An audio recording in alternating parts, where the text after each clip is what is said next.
Mugamba mutya namwe nabali ku channel yaffe eyitibwa Kyayiti YouTube channel yaffe kyembasaba mugende maaso nagyegattako kigenda kuba kirungi n'ekirala likinga video kati olunaku olwaleero nze n'ensonga yaffe ey'okumanya eddagala nga bwe lifaanana nga bwe baliyita lijjanjaba ki.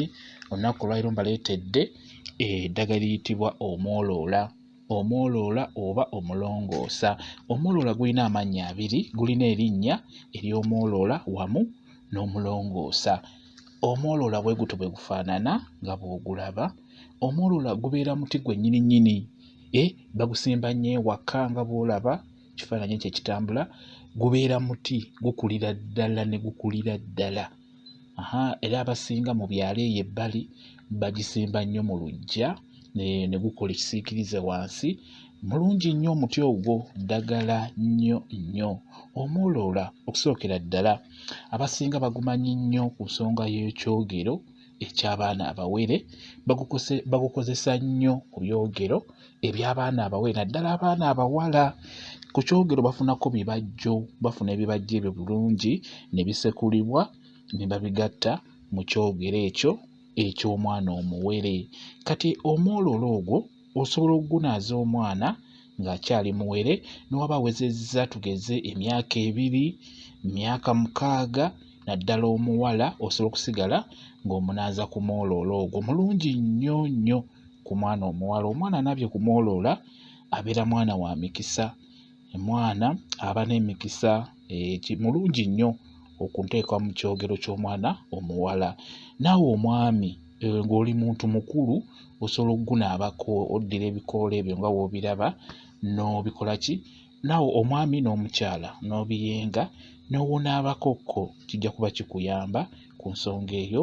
Kuba omwoloola ogwo nsobodde okugenda ku muti ne njijayo ekitabi oba ettabi, akatabi ako koolaba ke nsobodde okuggyayo oba akatiititi ako nga njagala mbalage obukoola bwe butyo bwe bwakula nga w'obulaba. Baguyita omwoloola oba omulongoosa. Kakati osobola okuddira obukoola obwo n'obugatta wamu n'ebibajjo wamu n'emirandira n'obikolamu ensaano. Ensaano eyo osobola oggikola bulungi nnyo n'ogiteeka mu bizigo n'obeera nga weesiigako. Naddala osobola okusiiga ku mwana omuto kuba mulungi nnyo mu kulongoosa olususu. Ogwo omwoloola gulongoosa bulungi nnyo olususu olw'omwana naawe omuntu omukulu. Omwoloola gujjanjaba bulungi nnyo endwadde ez'enjawulo. Bwe kityo bwe kiri ku nsonga yaffe ey'okumanya eddagala. Olwaleero mbaleetedde omwoloola, njagadde mugulabe engeri gye gufaananamu, naddala ebikoola byagwo. Mbagambye muti gubeera muti ddala. Batera ogisimba ewaka mu luggya ne ku ttale oba ne mu lusuku gitera okubeeramu, naye ebiseera ebisinga basimba misimbe.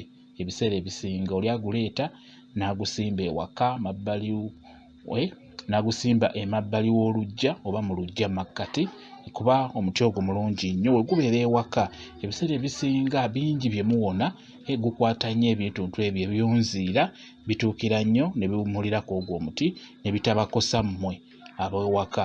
N'olwekyo ky'oba olaba nti bagwagala nnyo ab'omu byalo abagutegeera bagusimba nnyo mu luggya ne guba nga gubayamba obbakwatira ebyo ebyandibadde bibatomera obudde bwonna.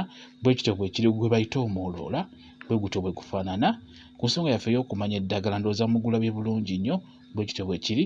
Mwebale nnyo kubeera ku channel yaffe eyitibwa Kyayiti YouTube channel yaffe. Kyembasaba mugende mu maaso n'ogyegattako kigenda kuba kirungi nnyo. N'ekirala likinga video mubeere bulungi. Mweraba.